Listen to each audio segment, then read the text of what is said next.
enfants et adultes de la bande de Gaza sont en train de mourir de faim, c'est une famine organisée par l'armée israélienne, je t'explique. En plus d'être piégés et bombardés sans cesse par l'armée israélienne, les Gazaouis sont maintenant exposés à la famine, sans eau potable ni nourriture, des enfants meurent tous les jours de faim. En fait, l'État israélien bloque l'entrée de la majorité de l'aide humanitaire et alimentaire, et ça révèle leur stratégie délibérée de créer une famine, et donc de manière indirecte, de tuer le plus de Gazaouis possible, peu importe leur âge.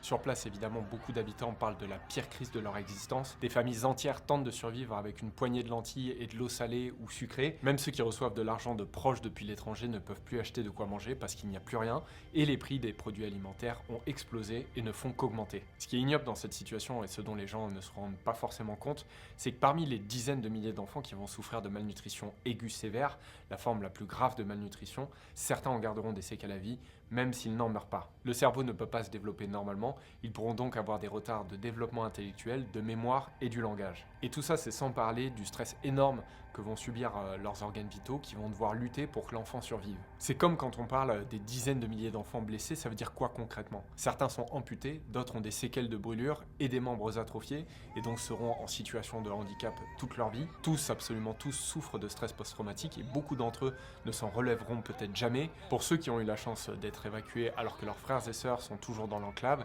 ils sont traumatisés de la séparation parce qu'ils sont en sécurité et qu'ils peuvent manger à leur faim et pas leur famille.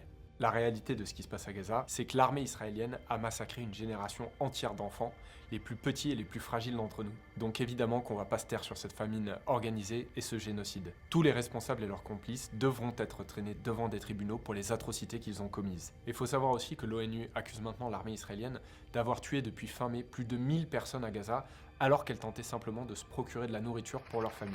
Des centaines de personnes se sont faites massacrer et tirer dessus alors qu'elles faisaient la queue durant des distributions alimentaires. Et je terminerai juste ce propos en rappelant qu'utiliser la famine comme une arme contre des civils, c'est un crime de guerre qui peut relever de la Convention sur le génocide. De plus en